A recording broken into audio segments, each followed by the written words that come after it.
En tout cas, il critique, il dit que dans la plupart des présentations dans l'histoire des sciences, on n'est pas allé d'emblée à une élimination radicale de la finalité, puisqu'on a beaucoup utilisé l'image de la machine, et que l'image de la machine est une image qui est anthropomorphique, puisque c'est ce que l'homme crée.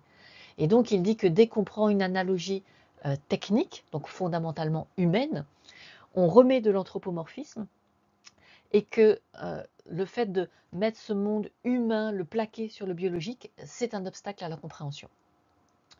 Et il cite l'exemple de la circulation sanguine qui était vue dans le monde antique comme l'irrigation d'un jardin, puisque très souvent le système consistait à avoir une source d'eau en hauteur, et puis par la gravité à la faire circuler dans des petits canaux où on mettait des sortes de plaques qu'on pouvait soulever, et donc on pouvait contrôler l'irrigation passive comme ça des jardins. Et donc on pensait à ça comme bonne image de la circulation sanguine. Mais le problème, c'est que si on veut vraiment comprendre comment fonctionne une circulation biologique, cette idée de l'irrigation devient un obstacle. Parce que dans l'irrigation, il y a une personne qui vient ouvrir justement toutes les vannes et permettre qu'il y ait une circulation. Ça ne circule pas en boucle fermée et ce ne sont pas du tout les mêmes mécanismes. Donc il dit que pour vraiment comprendre le biologique, il a été nécessaire d'abandonner cette analogie avec la technique. On pourrait faire un exemple moderne de cette critique. Il critique très souvent le fait qu'on veuille modéliser la biologie en la réduisant à la physico-chimie. Donc nous avons un exemple extrêmement concret qui est toujours présent actuellement dans les études de médecine. C'est la modélisation de la circulation sanguine par de la pure physique. Donc pour les élèves scientifiques, il s'agit de la loi de Poiseuille, donc la loi de circulation des fluides. La loi de Poiseuille s'applique à un fluide parfait, c'est-à-dire de l'eau pure. Vous voyez que ça commence mal. On va avoir du sang. Dans le sang, il y a de nombreuses protéines, mais surtout, il y a des globules rouges. Et donc, considérer que la viscosité du sang est constante, ça ne marche pas. La viscosité du sang dépend de la vitesse. Donc, à forte vitesse dans les artères, assimiler le sang à de l'eau, bon, pourquoi pas. Mais quand on va passer dans les veines, où le sang ralentit, il devient très visqueux, et donc cette hypothèse n'est pas bonne. Donc déjà, ça commence mal. Le fluide parfait, il ne marche pas bien. Ensuite, pour arriver à modéliser la circulation par la loi de Poiseuille, il va falloir qu'on prenne des vaisseaux qui ressemblent aux vaisseaux des physiciens, c'est-à-dire des tuyaux, disons des tuyaux en PVC de diamètre constant. Alors ça ne marche pas, parce que la caractéristique des vaisseaux sanguins, c'est qu'ils changent de diamètre en permanence. Il y a un contrôle constant sur le diamètre des vaisseaux et en particulier des petites artères. Et on ne peut même pas dire tel organe il a tel diamètre à tel moment et tel organe et les artères ont tel autre diamètre à tel autre moment, parce qu'à l'intérieur de l'organe, il y a aussi des variations de diamètre. Donc prendre un réseau fixe et dire que ça modélise la circulation sanguine, même si on est au repos, c'est faux, parce qu'il y a tout le temps des petites modifications de diamètre. Donc finalement, la modélisation de la circulation sanguine par la loi de la mécanique des fluides, ça permet de comprendre pourquoi le sang arrive à circuler, en particulier pourquoi il circule dans les artères et dans les veines, comment est-ce qu'il peut être redistribué par les changements de diamètre sanguin de diamètre des vaisseaux lors d'un effort.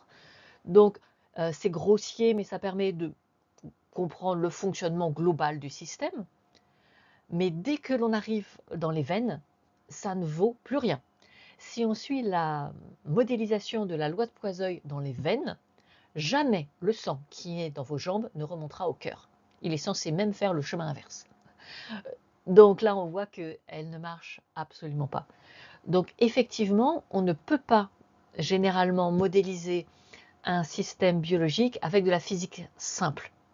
Là, il faudrait de la physique turbulente, il faudrait un liquide qui ne soit pas newtonien, etc. Donc il faut de la physique un petit peu plus poussée. Ça peut être fait avec cette physique un petit peu plus poussée, mais pour la circulation dans les veines, ce sont des phénomènes purement biologiques qui l'expliquent. Donc c'est les changements de pression dans la cavité abdominale par la respiration, et c'est la dilatation de l'oreillette droite qui fait cette remontée. Et puis c'est aussi la compression des veines par les muscles des jambes. C'est pour ça qu'il faut marcher. Donc tout ça, c'est des phénomènes purement biologiques qui ne seront pas dans une modélisation physique. Donc il y a des limites à la modélisation physique, mais inversement, je voudrais attirer votre attention sur la tendance qui a lieu actuellement dans les lycées, qui est, comme le niveau de physique est assez bas, d'arrêter toute modélisation physique ou chimique des phénomènes biologiques et de se contenter d'une formulation purement qualitative, descriptive, qui de coup devient magique. Et quand on ne sait pas expliquer, on ne veut pas rentrer dans les mécanismes parce qu'on pense que les étudiants n'ont pas, les élèves plutôt là, n'ont pas la physique qu'il faut, bah, qu'est-ce qu'il nous reste? Il nous reste le finalisme. Si on ne peut pas expliquer on ne peut pas expliquer par exemple la circulation du sang dans les artères par des différences de pression, des résistances, etc. et donc de la physique, il va vous rester quoi à part le cœur met le sang sous pression pour le faire circuler dans les artères? Il ne vous reste plus que ça. Et le problème, c'est que là, c'est de la pensée magique, en fait.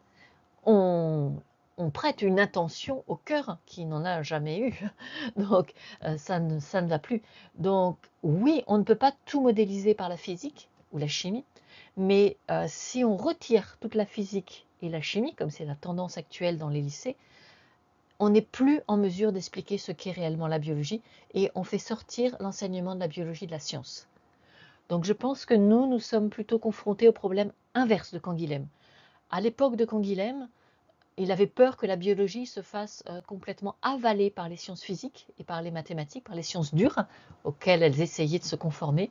Mais aujourd'hui, c'est un peu l'inverse. La vulgarisation de la biologie a tendance à vouloir s'extirper de la physique et de la chimie et du coup à cesser d'être une science.